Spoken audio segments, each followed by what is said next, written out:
Hello friends, today is World Water Day.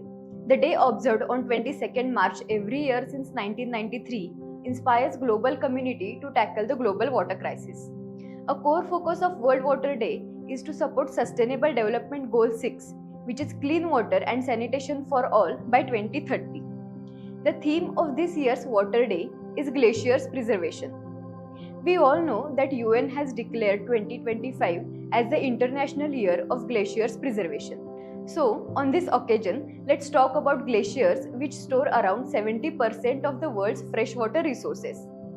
According to the estimation of the Randolph Glacier Inventory, there are a total of approximately 275,000 glaciers in the world, covering an area of about 7 lakh kilometers square. Glaciers are essentially large and thick masses of ice formed on land due to the accumulation of snow over decades and sometimes even centuries. A significant thing to note about glaciers is that they are very sensitive to rising temperatures and therefore are considered as the critical indicators of climate change. In this video, we will take a look at the Himalayan glaciers, discuss the melting glaciers, and talk about the need for action.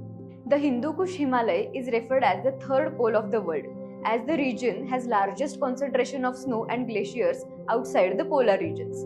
It spreads across 8 countries, with Afghanistan making its western boundary and Myanmar the eastern one. The Indian Himalayan region is part of the larger Hindu Kush system. The Geological Survey of India has mapped a total of 9,575 glaciers in the Indian part of Himalaya. Western Himalaya receives most of its snowfall during the winter months, mainly due to western disturbances. Snow that falls on the glaciers feeds the glaciers by increasing their mass. However, the global warming has negatively impacted the timing and intensity of the snowfall, leading to glacier mass loss. Let us discuss the melting of glaciers. There is differential melting in the parts of Indian Himalayan region. For instance, western Himalayan glaciers are retreating at faster rates compared to central and eastern Himalayan glaciers. Glacier melting is influenced by combination of climatic such as temperature, rainfall, snowfall, and non-climatic factors like location, topography, debris cover, black carbon, etc. Most of the Himalayan glaciers are indicating a negative mass balance trend. The mass balance of a glacier is simply the gain and loss of ice from the glacier system.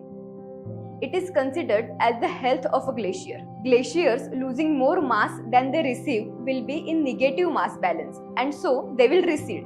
Similarly, glaciers gaining more mass than they lose will be in positive mass balance, and hence they will advance. The continuous retreat of glaciers would lead to the formation and expansion of glacial lakes.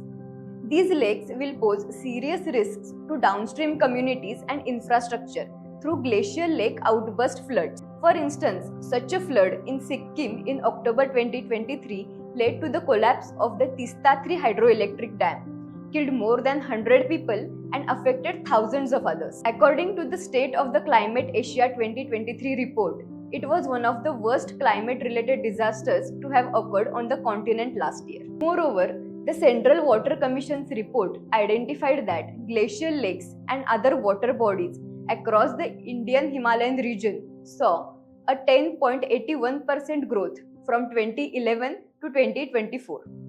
This signals increased risk of glacial lake outburst floods.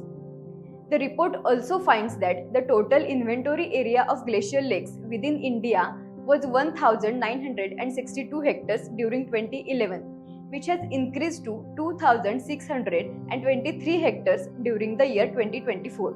That's 33.7% growth. Addressing these challenges requires urgent and sustained efforts. In August 2024, the United Nations adopted a resolution to declare the period from 2025 to 2034 as the decade of action for cryospheric sciences.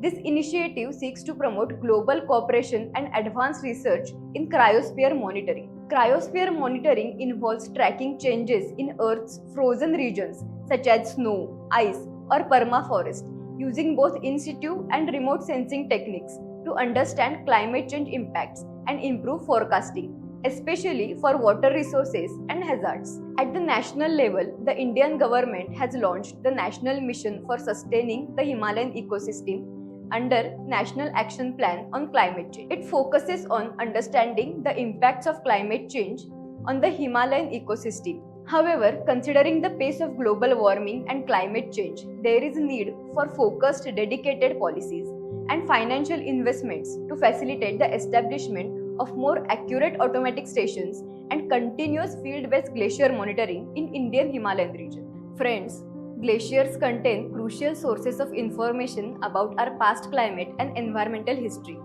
They are vital reservoirs of fresh water, which make them indispensable to the global water cycle and essential for sustaining ecosystems and human communities. So, this is not the time to ignore this data and statistics by renowned institutions regarding climate change. These are not just the numbers anymore. We are experiencing its consequences quite evidently.